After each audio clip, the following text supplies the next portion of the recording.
We'll now recognize the gentleman from Georgia, Mr. Hice, for 5 minutes. Thank you, Mr. Chairman. There seems to be a great deal of confusion as to the purpose of this hearing, which is supposed to be about this current administration, the White House narrative on the Iran nuclear deal. In Mr. Samuel's article, Leon Panetta stated that he, during his tenure as director of the CIA and Secretary of Defense, never saw the letters that Obama covertly sent to Iran's supreme leader in 2009 and 2012. He goes on to say that he would like to believe that Tom Donilon, then National Security Advisor, and Hillary Clinton, then Secretary of State, had a chance to work on the offer they presented. Mr. Duran, let me begin with you. Is there any information confirming that Mr. Donilon or Secretary Clinton worked on those letters? None that I know of.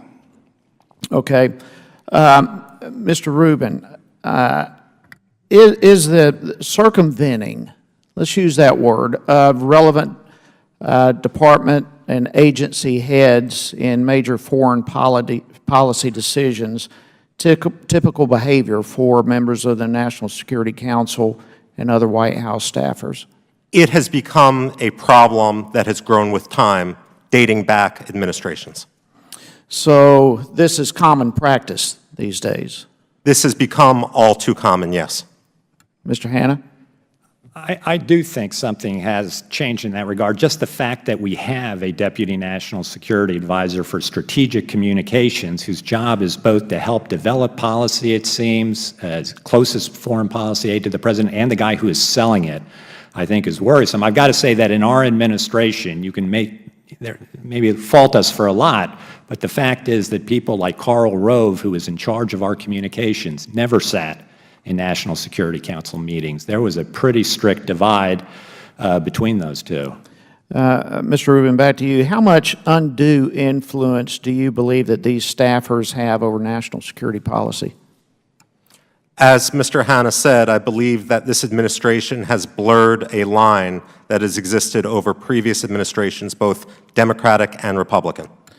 Okay, Mr. Hanna, you mentioned in your testimony earlier that with one bold move, the administration effectively made a radical shift in American foreign policy. Is that a correct assessment of your opinion? Yes, it certainly is. Yeah. Okay, the question then comes down to who ultimately is responsible for that shift in foreign policy. Would you say it's Ben Rhodes, other staffers, or the President himself?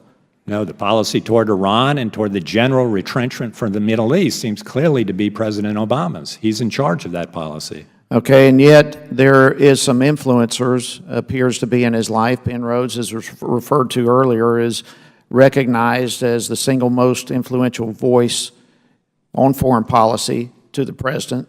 So what kind of role did he have in shaping this radical shift? I don't know, and I do want to have the caveat that this is the shift presented by the policy, although I think it is consistent, as Mr. Duran has said, with the general thrust of the administration's policy toward Iran and toward the Middle East since 2008. I just don't think it's been presented that way. They want to remove and distance themselves from our closest allies in the Middle East, including Israel. And what they tell our allies and they tell the American people is that their relationship is stronger than ever and they will forever have Israel's back. And that's justified by what's presented in the article. And it's that contradiction that worries me so much about what is really going on. Are we having a full and open debate about what we want to do? You've got to hand it to Mr. Trump.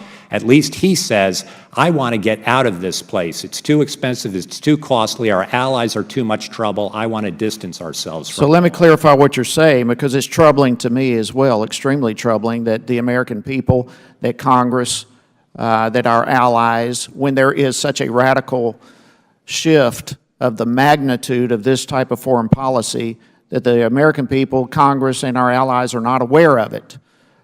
So the only way, do you believe the American people and Congress would support a shift that major had they known about it? No, I think as Mr. Durant said, and Secretary Panetta is in fact quoted in the piece as saying, if they'd done that, they'd have gotten the blank kicked out of them. Absolutely. So the only way to pull this over the American people's eyes and Congress and our allies is by spinning the truth. and make people get on board something that is not indeed reality That is or the truth. extremely strong suggestion of the article, that you had to spin it But because yes, you did. no, then, right down the line, would you agree with that assessment? Yes. I'll yield. Yes.